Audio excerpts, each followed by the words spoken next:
Finally, problem number 11 is our final review of previous chapters which you need and will be on the test. So here's a review of systems of equations and also graphing lines. So to start off with, we're going to solve this system. Let's do graphing first, and then we'll go back and do the algebra work. So the graph, we already have y equals mx plus b, so if you haven't graphed on your own, press pause, graph it yourself, and come back, see in a bit. Welcome back, let's check some answers. First we have, this is already in y equals mx plus b form, and so we have that the slope for this line is 2, and the y-intercept is also 2. So let's start at a height of 2 for the y-intercept, right here.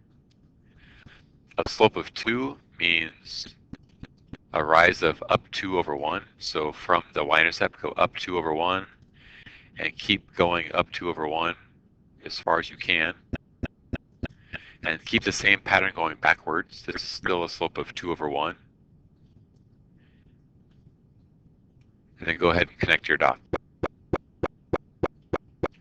For the second line, it's not already in y equals mx plus b form, so let's solve this for y. We'll move the x to the other side, and that gives us y equals negative x, then plus 5.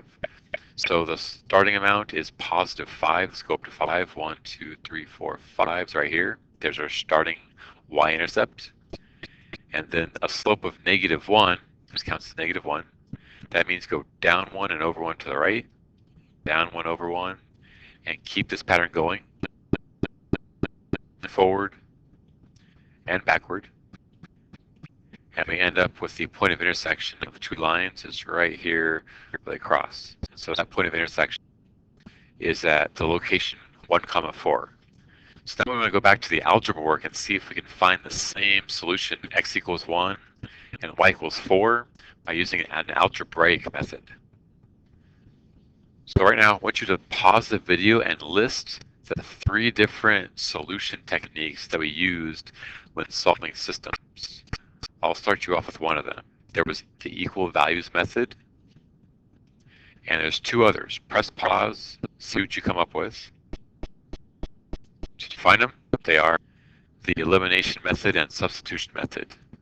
So for this particular problem, we already have y equals, so I would say the substitution or equal values method is the easiest. I don't want to solve this for y, so I'm just going to substitute this stuff in place of y right here, and that will be my solution technique. So instead of x plus y is 5, I'll substitute 2x plus 2 in place of y. That's the substitution method. And from here, solve for x. So this is a 2 right here, not a 1. So finish this off yourself. Solve for x. Make sure you solve for y at the end too. You should get 1 for x and 4 for y. Go for it. Press pause and do it. You get x equals 1. And then once you go back and plug in for y, you get y equals 4. So it's 2 times an x value of 1 plus 2 adds up to 4. So we have the same answers before. The x-coordinate is 1. The y-coordinate is 4. And that matches our graphical solution, 1, 4 in both cases. Let's move on to problem number 12. And here we go. Let's graph this problem first, and on your own, go ahead and solve these for y, or you can use an xy table. But either way, get them graphed and come back to the video. So I'll see you in just a bit. So here's my work after solving both the equations for y, and now we can go ahead and graph. So if you haven't done so yet, press pause, graph them yourself, or fix your graph as needed. For line A, start out at a y-intercept of positive 7 over here on the y-axis. Follow a slope of 2, which means up 2 over 1. And keep the same pattern going backwards. It's still a slope of 2 over 1.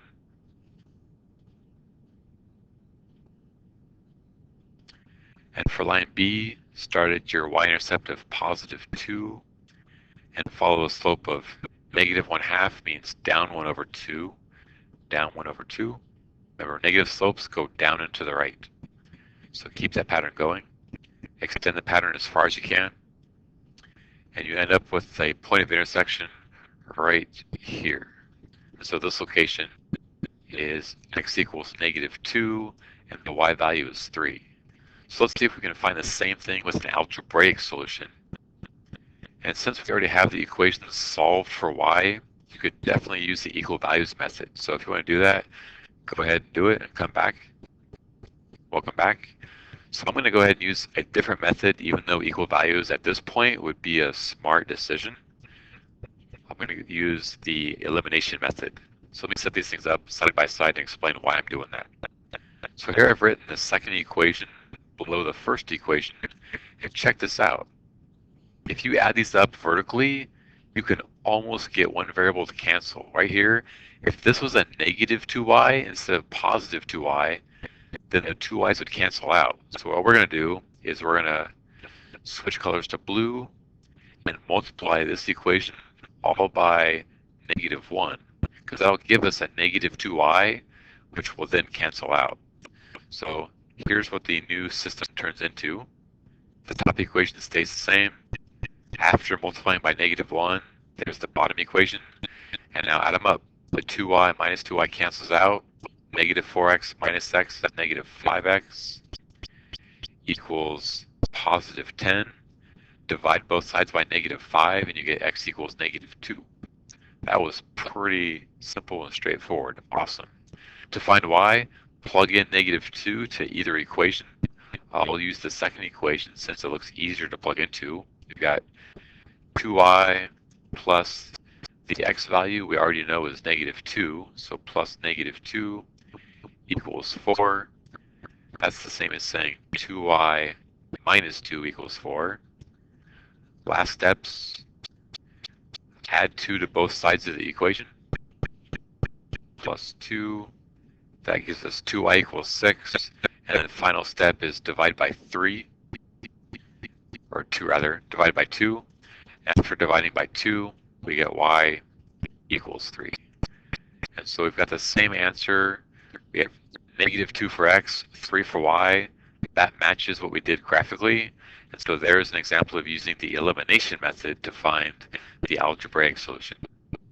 That concludes the entire practice test. So thanks for holding on for so long. Honestly, it's been like at least 4 hours I've been sitting here doing this. So I'm hoping that as many students as possible this year, and even outside my classroom, can get some use out of this thing.